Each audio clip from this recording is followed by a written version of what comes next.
Hey, welcome to another episode of TPS Traffic Jam. My name is Sean Shapiro, and joining me in the studio is Adam Ruppel. He is the co-founder of Drive Festival, and I'm really excited to talk about it. So welcome to the studio. Thanks for coming in. Hey, I'm excited to be here, Sean. So great to finally meet you. Yes, we've been talking for a while about different things. We have a lot of the similar interests. For sure. We like cars. We like watches. Watches? Yeah, absolutely. Yeah.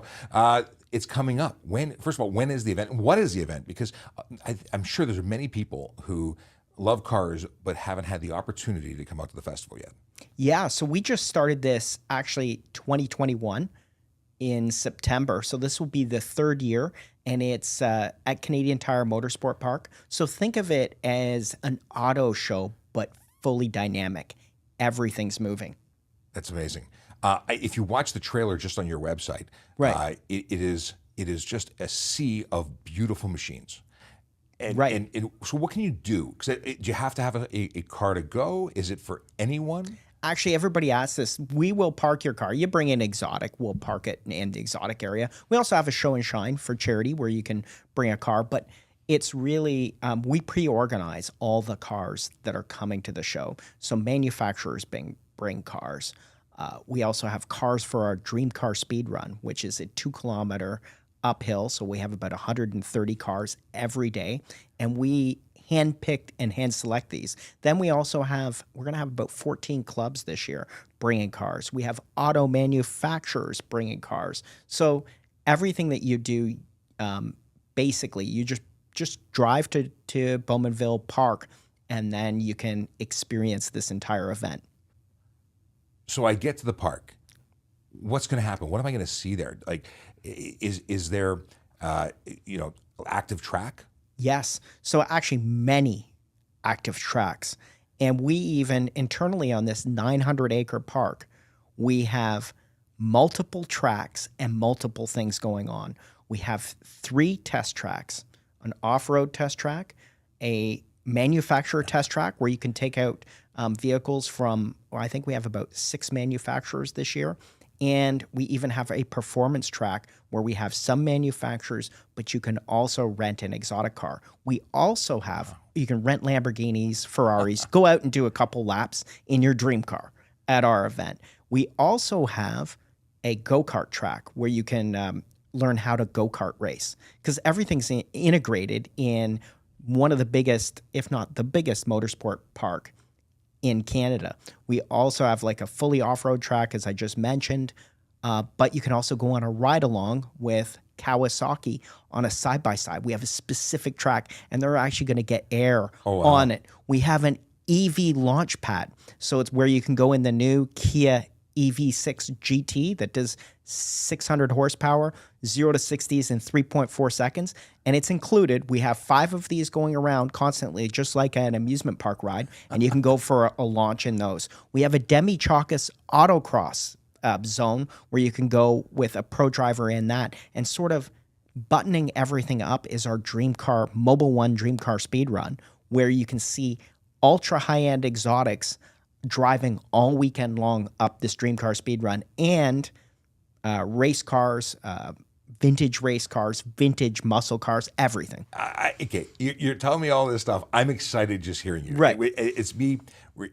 I grew up loving cars. My my uncles are engineers. They're this passion has been something that's I've been involved in, even though I don't own a supercar. Right. I love and appreciate them. So this is perfect for me. And obviously, I'm going to be Right. there.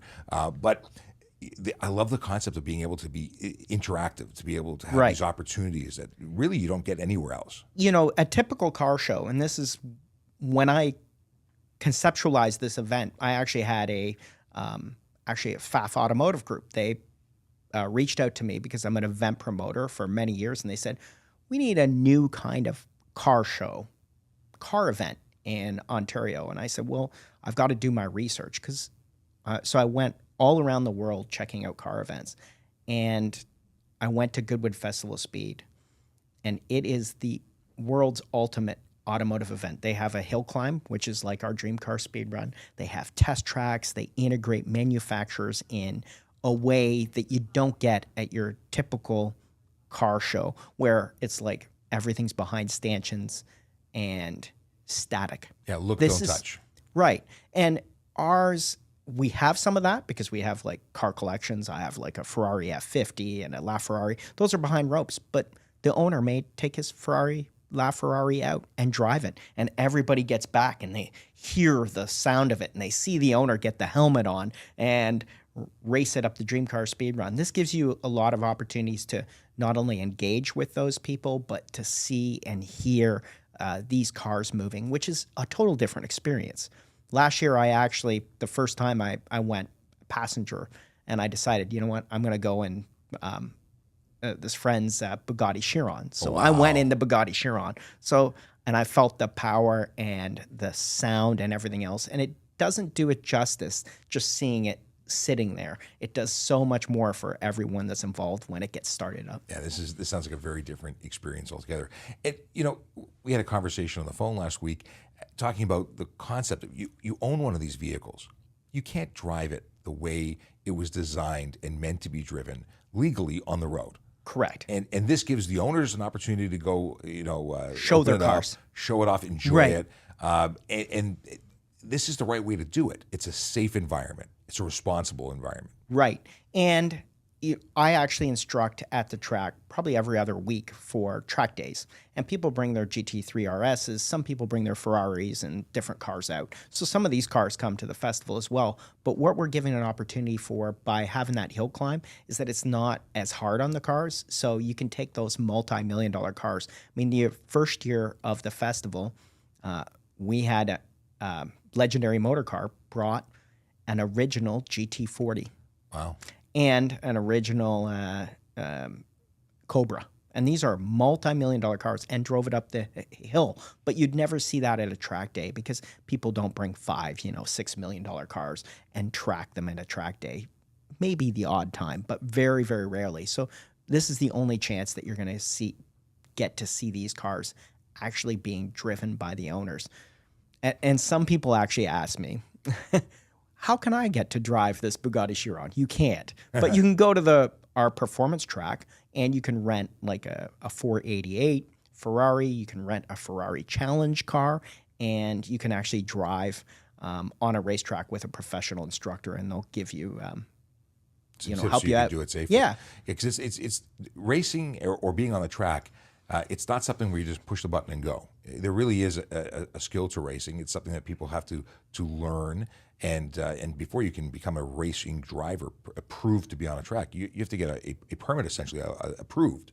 Right, of course. And 25 years ago when I got into cars and I purchased my first sports car, I always thought, how hard can this be? You've got a steering wheel, you got a gas pedal, you got a brake, and my manual, you got a clutch and a gear shift. Like, this shouldn't be that hard. So when I went out to my first track day, I was like, I'm going to be a pro. Yeah. Well, yeah. I was terrible, absolutely terrible. And I've done hundreds of track days since and some races.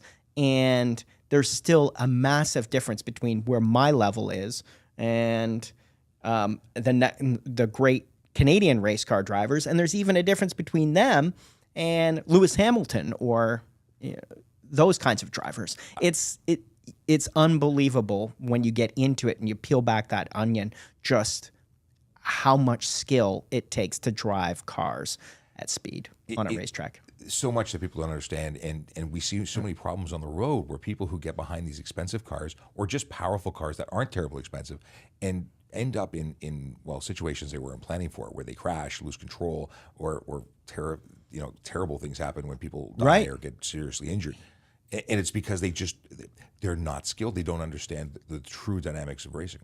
And also, like, just your typical driver's license, that doesn't prepare you to all of a sudden you win the lottery and you go buy a 1,400 horsepower Bugatti Chiron or even a 500 or 500 horsepower Corvette. It doesn't prepare you for the dynamics. And we're selling a lot of cars that have tons of horsepower to people that don't know how to actually drive them properly. They don't have the right seating position. They don't know how to hold the steering wheel properly. They don't have the right vision. They're, and this is a situational, they don't have the right situational awareness.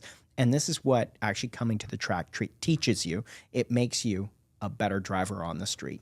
And everyone I know that drives professionally, and I know a number of the people in the racing community would never drive the way they do on a track on the road. Just wouldn't even come into consideration. No, I mean, coming down here to Toronto today, and this isn't a jab at Honda Civics, because normally I haven't seen Honda Civics, but for some reason I got swarmed by like 5 of them, and they were chopping me and cutting me off left, right, and center. And I was like, what is happening? There is a lot of bad driving out there, and a ton of bad driving. People driving on the bumpers of other cars, cutting in and out of lanes, moving up and they all think they're race car drivers in their Honda Civics or whatever vehicle they're driving. My favorite thing, watching aggressive drivers when I'm in a personal vehicle.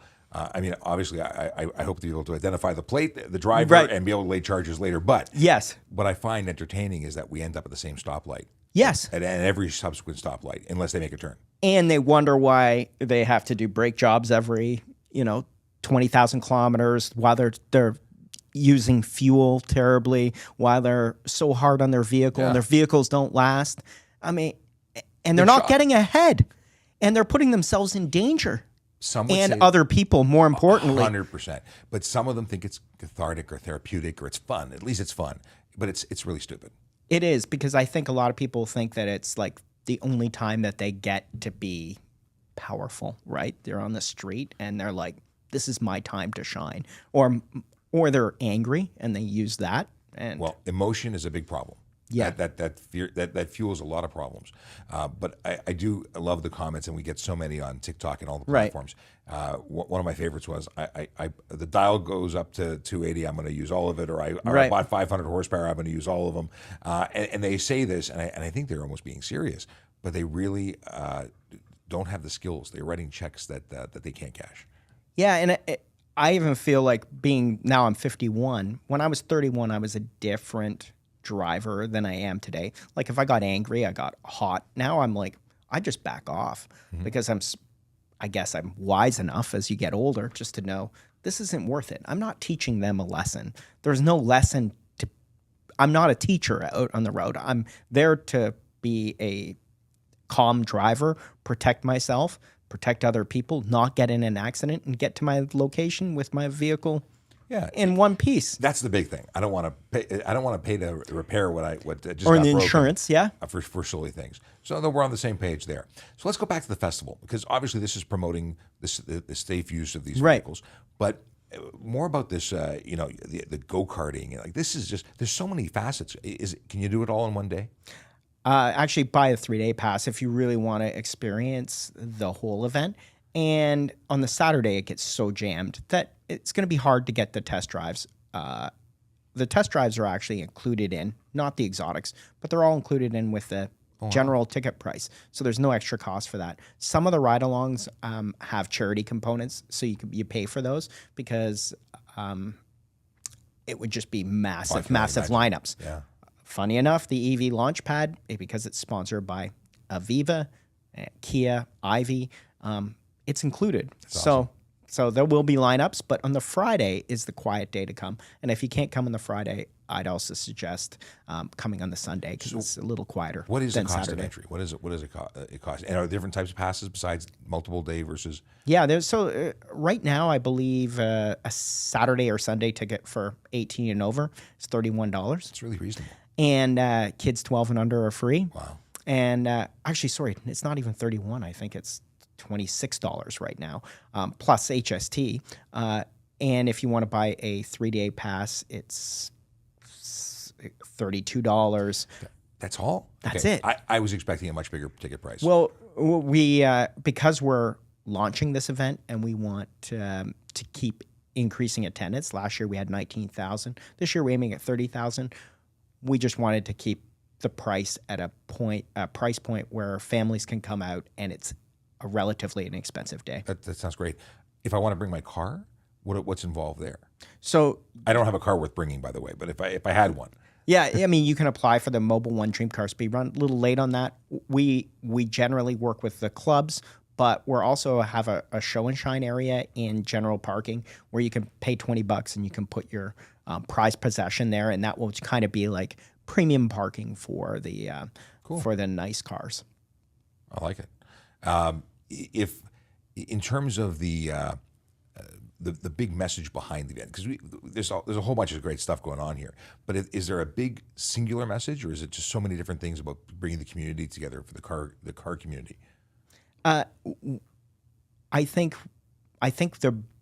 this is the first time I've been asked this, so you're kind of putting me on the spot. But I think if we had to come with it, it's that there's so much to transportation and automobiles that automobiles should be fun, you know?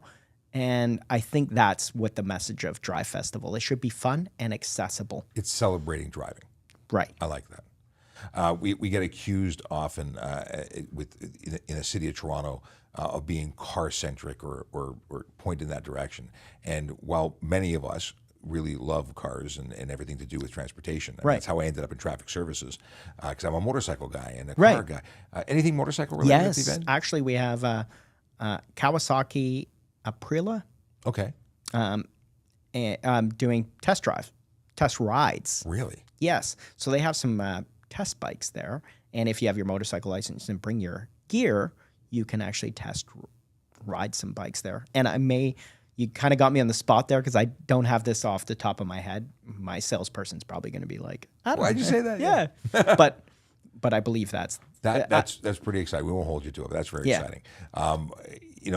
Any opportunity to look and experience and really get into a different way of seeing cars, because the car show, we touched on it briefly earlier. It's a show. Go look, and you don't hear, you don't see, you don't smell. It's more of an experience. They're actually doing some experiential now, so I have to give them credit. They had a test track inside. Yes. And they had a Jeep test track as well. So they did a good job. But, I kind of see this as not being a competitor to the auto show, but another way to reach consumers that's different. The auto show has been around for a long time. It's a great following. It's in February. There's not much to do, so it's a great place to see, and they do a very good job in Toronto with the Toronto Auto Show, but ours is just different. It's more experiential. I like it. I meant to tell you earlier that in terms of knowing how to drive and thinking I got behind the wheel of a simulator. Yep. I figured video games. I'm good with Right. video games. I was not good with video games. Like the simulators are Amazing. It was shocking. But I was shocked at how bad I was, and I think of myself as a very good driver, and someone who's got track experience and extensive motorcycle training, and I stunk. Well, yeah, I think there's also it takes a while to be able to understand the simulator because it isn't an exact transfer. People that don't play video games have a little bit harder time with the simulators, but the transfer, Max Verstappen, for instance, is amazing on the simulator and an amazing driver. I think once you're at the top tier, you're going to transfer over. But I find that some people that are very good drivers don't necessarily always transfer. It takes a while to transfer to it because you got to get a feel. It was making me nauseous. This was a static one; it didn't move, and I think that may have been part of the problem. HIP, they actually do it professionally, and I believe they're out of Ajax, and they have a simulator. I think it's worth $300,000. It actually moves you around to give you the full. To give you the full. So when you're turning, it gives you the full G forces, gives you the downhills, gives you the uphills, wild. gives you the acceleration, gives you the braking, and it spins you around, and it looks unbelievable. They gave me a little demonstration of it. That's cool. I have to head over there because I've spoken to those guys. So I did a podcast with a Tim Hortons owner operator, and I asked, Right. what's your favorite donut? And being that you are in the car stage, what's your favorite car? My favorite Is that car. even a fair question? Because it's really categories and So yeah, actually that's a very fair question because I want to ask you what your favorite car is afterwards. So my favorite car now is not something new. It used to be I was always chasing the new greatest, and I'd tell you right now, my favorite car to drive on the track is probably a Porsche GT3 RS, and I've driven them on the track. I haven't owned one, but I've driven them on the track. Great, just out of the box street car that you can take to the track. Might not choose that as my street car, but my favorite car, I almost bought it, is a Porsche James Dean 550 Spider replica. So it is that little tiny, unfortunately, James Dean died in it, but it's actually like a little replica. So I'm trying to, in the next like 3 or 4 years, get my hands on a replica 550 Spider. Okay. And that will be my like dream car. Your grail car. That's it. Yeah. I Can't afford a real one. They're $5 million. Oh wow! Yeah, yeah. I don't have a budget for the things I like, but there's so many that vehicles that I've always loved. But I'm 6'5", I'm 300 pounds. I don't fit into these vehicles. Right. So I've always wanted to get like a Humvee.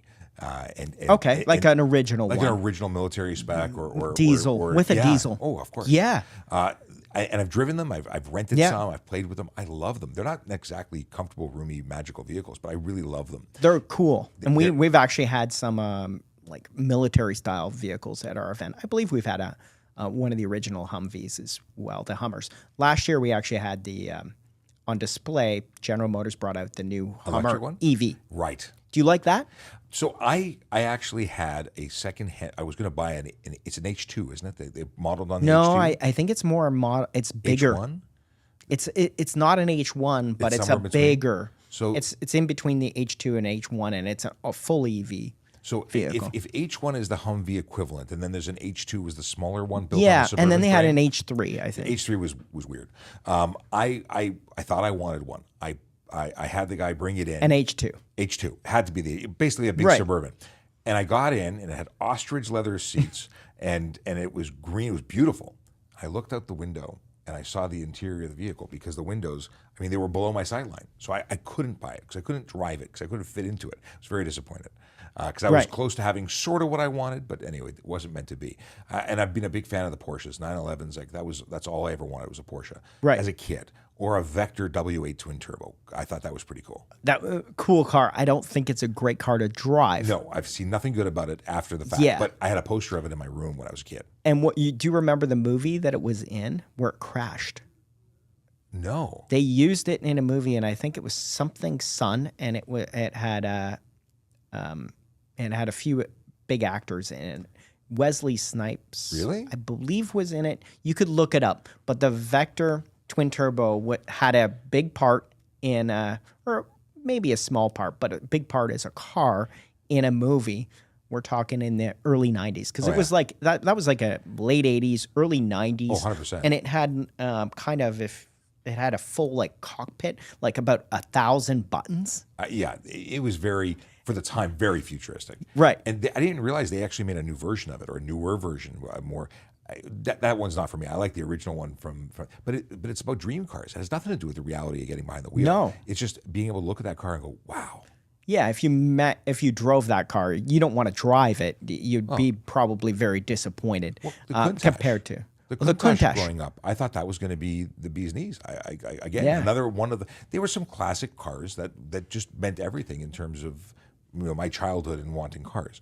I got to drive a 1956 Mercedes Gullwing. I believe it's coming back to Drive Festival, and I would say that if I won the lottery or found out that I had an uncle who was Left one of you the a small first fortune, yeah. who was one of the first owners of Microsoft or something, and he left me a small fortune, then I think that might be my grail car. Really?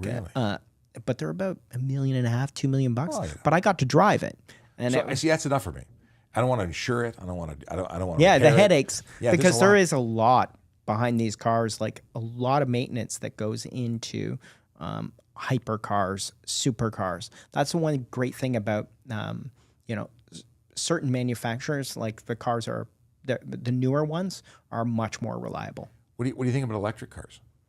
I actually really I got to drive a Taycan 4S I don't even know what that is. Porsche, the Porsche EV, and I thought it was terrific. Okay.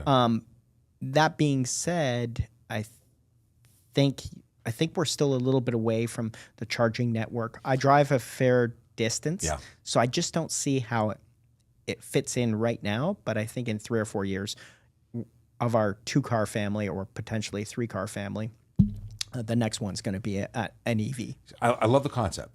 Right. I really do love the concept, and as many people say, it's range anxiety. I think that's what's Right. the terminology is for it. I did go and put a deposit down on a Cybertruck. Oh, everybody. That is the most polarizing vehicle. People either love it or they hate it. There's no middle ground where people say, I'm not sure about the Cybertruck.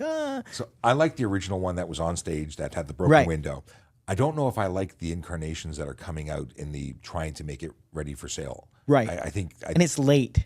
oh, it's years late. Like I basically put a deposit going on. Maybe I can afford it in 3 years, and it's been over 3 years. Like they haven't even launched. No, Tesla, I think, are doing an amazing job for EVs. They have the infrastructure, the technology. They're doing an amazing job, but they don't even have the Roadster out yet.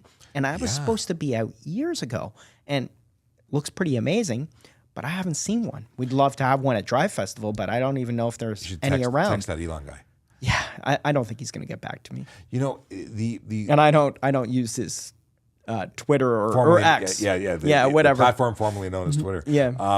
My whole thing is, and I have a very different outlook on vehicles, and my wants and needs are very different than Right. 100 years ago. And that is, I had to fit in it. I've got to be able to haul my family. Right. It has to be. I'm a one vehicle guy, and my motorcycle sits parked in my garage.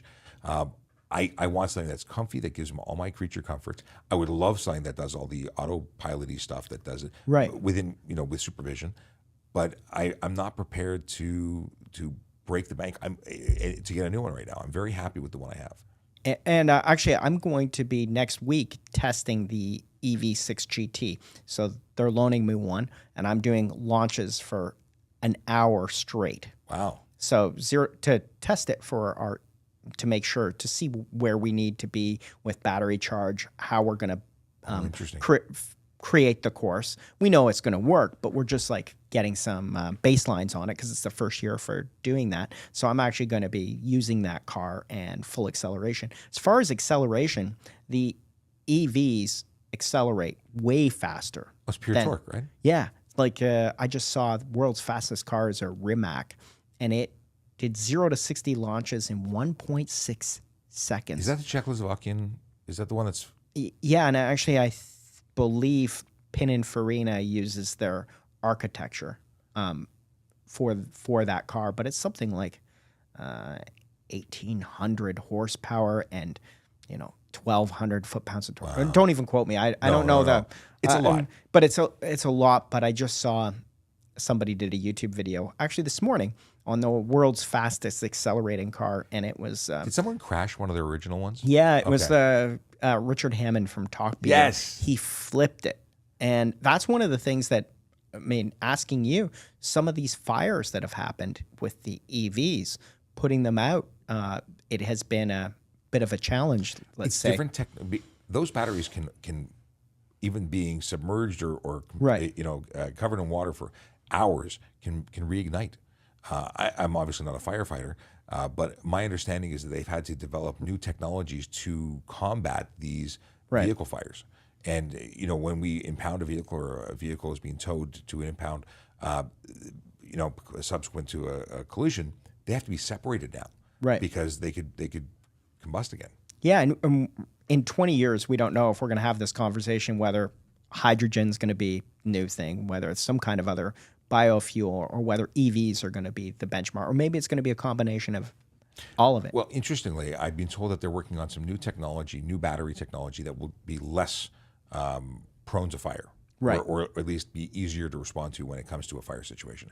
And that I'm not afraid of the flames. I don't want to be in a car fire, but exactly, it's rare. But we had something I think it was a Tesla mounted a curb in Toronto, not in the not too distant past, right? And recent past. Anyway, it was recently, and it was on fire, and it was a whole big to deal with it. And I've seen technologies. I mean, listen, it's created technology by virtue of creating a problem. They're finding new solutions, so it's great. Someone's making money. But we're also going to be talking about in 10 or 20 years autonomous driving and how that is going to really change the landscape. I actually feel that that's going to help things. long term once we can get that technology Oh going. yeah, if you look, I think Elon is the one who talked about Right. the fact that one day nobody will own a car at all. Right. You just call for one, it'll pick you up, and it'll take you. It'll where be you have like to go. Uber, but who knows if it will be Uber or it will be Tesla or it will be General Motors or a combination or Toyota. Hopes. I have high hopes. And in terms of technologies, and we've gone way off the track of Drive Festival. Drive Festival, yeah. But we talk about autonomous vehicles, which there are none really available. There's a pilot in the province of Ontario. There's only 2 companies or 2 applicants or approved bodies that are using them. One's a university, and one is GATIC, which is working with Loblaws. They have like 5 vehicles total in the province that are operating in any level of autonomy, which is level 4 or 5. When you talk about Tesla in their full self-drive mode, it's not self-drive; it's beta software, and it still requires the driver to be fully involved, engaged, because they're responsible for everything. 100%. What? If you remember Time Cop? Yes. And he gets in his take me home, and there's no windows in the car. He takes a nap in the back, gets but you could live anywhere. You could do anything. It would change your whole life. But it would also mean that everything on the road would respond to everything around you autonomously. Meaning, if someone walked into the road, everything would stop. That's a lot of power and a lot of concern that I have for someone to have a protest and shut down a highway. Yeah, that's an interesting because I guess the passenger in the car can get out and say, "Get out of the way." Right? Well, we've seen some of that recently, where people who are protesting and people get out and try. It doesn't end well. This is all bad stuff, but it is interesting. It adds another layer of what if. Yeah, because if you're driving that car, you can then take another lane and drive around them, or you can back up and do a UE. But is the autonomous car going to be smart enough to realize how long is it going to take to do that? Because we usually operate faster than most computers can. I watched when Honda Indy was in. We had some road closures right at Lakeshore and in Strawn, and what I assume was a Tesla in full self drive drove to the end of a closed road and had pylons, and it was just hunting, trying to figure out what to do next. And eventually, I assume the driver then took over and did a U-turn and went back from whence they came. But it was interesting because it was not behavior that you would say is normal. If anything, I would have said that's an impaired driver. But I think it was a computer. Yeah, but also keep in mind that AI technology is also like changing the game. It's going to change everything in the next 5 or 8 years, but we're way off Drive Festival now. Yeah, we'll see how this may have to be an edit after all. So dates. Let's talk about that. So getting back to that Drive Festival. Getting back to Drive Festival. When is it? Where we've covered where it is, and how can we get in touch with you? How can I buy my tickets now? All that good stuff. Okay, so it's September 8th to 10th, Drive Festival presented by Mobile One. And go to our website, drivefestival.com. Tickets are available there. The earlier you buy the tickets, the better the pricing for you. And if you need to reach out to us, you can reach out to us, info@drivefestival.com. Awesome. Well, thanks for coming in. We obviously can talk forever. Yeah, we went off down a rabbit hole there for a little bit. Yeah, it was cool. And I'm sure we'll speak again. And I look forward to attending the event because awesome. That happens to be a very good weekend. And I know a police officer that can take you for a run up at the hill. With that particular police officer, I may have been in a car on a track with him already. Right. I think I'm good. Okay, good. Awesome. Well, thanks again. Thanks so much, Sean. And,